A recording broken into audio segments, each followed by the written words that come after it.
નમસ્કાર દર્શક મિત્રો, સુરત ફર્સ્ટ ન્યૂઝમાં હું મેઘા અગ્રવાલ આપનું હાર્દિક સ્વાગત કરું છું. આપ જોઈ રહ્યા છો સુરત ફર્સ્ટ ન્યૂઝ. નજર કરીએ આજના મુખ્ય સમાચાર પર. સુરત મહારાષ્ટ્રના નવાપુરમાં બર્ડ ફ્લૂનો પ્રકોપ, હાહાકાર જેવી સ્થિતિ. સંક્રમણ ફેલાતા લાખો મરઘીઓને મારવાનો આદેશ. માનવ માટે પણ જોખમી વાયરસને લઈ આરોગ્ય તંત્ર એલર્ટ. સુરતમાં મરઘા ફાર્મ અને પોલ્ટ્રી સેન્ટર ઉપર હાઈ એલર્ટ જાહેર. ડોક્ટર દિવ્યા ચૌધરીના માર્ગદર્શન હેઠળ કડક બાયોસિક્યુરિટી અમલમાં. ફાર્મમાં બહારના લોકોના પ્રવેશ પર પ્રતિબંધ. સંક્રમિત પક્ષીઓ માટે આઇસોલેશન વ્યવસ્થા તૈયાર. ફાર્મ આસપાસ ચુસ્ત ફેન્સિંગ અને સેનેટાઇઝેશન ડ્રાઈવ. તંત્ર દ્વારા આગોતરા પગલાં, સ્થિતિ પર સતત નજર.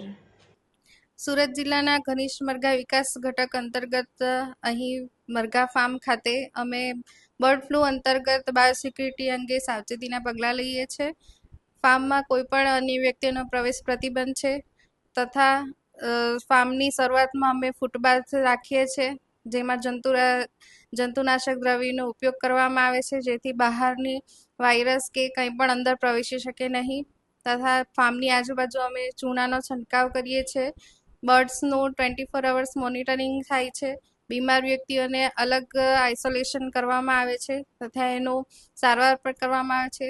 તથા ફાર્મમાં સમયસર અમર રસીકરણનો પ્રોગ્રામ પણ કાર્યક્રમ કરવામાં આવે છે. ડૉક્ટર દિવ્યાજી ચૌધરી, મદદનીશ પશુપાલન નિયામક તરીકે ઘનિષ્ઠ મરઘા વિકાસ ઘટક સુરત ખાતે અહીં ફરજ બજાવું છું. અહીં અમે ફાર્મ ખાતે બાયોસિક્યુરિટી મેઝર્સ અંતર્ગત સાવચેતીના પગલાં રાખવામાં આવે છે. અહીં ફાર્મમાં સ્ટાફ સિવાયના વ્યક્તિઓનો પ્રવેશ પ્રતિબંધ છે.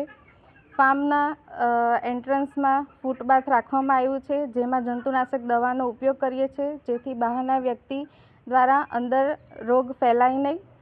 ત્યારબાદ અમે ફાર્મની ફરતે ફેન્સિંગની વ્યવસ્થા છે, જેથી બાહ્ય પરિબળો જેવા કે કોઈ અન્ય જાનવર અંદર પ્રવેશી શકે નહીં.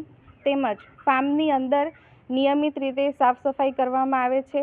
મરઘાઓના આહાર માટેના સાધનો, ખોરાક પાણીના સાધનોનો રેગ્યુલર અમે સફાઈ રાખવામાં આવે છે તથા નવા પક્ષીઓને અલગ રાખવામાં આવે છે અને પક્ષીઓને બીમાર પડતા એને અલગ રાખી એની અલગ સાવચેતી રાખવામાં આવે છે.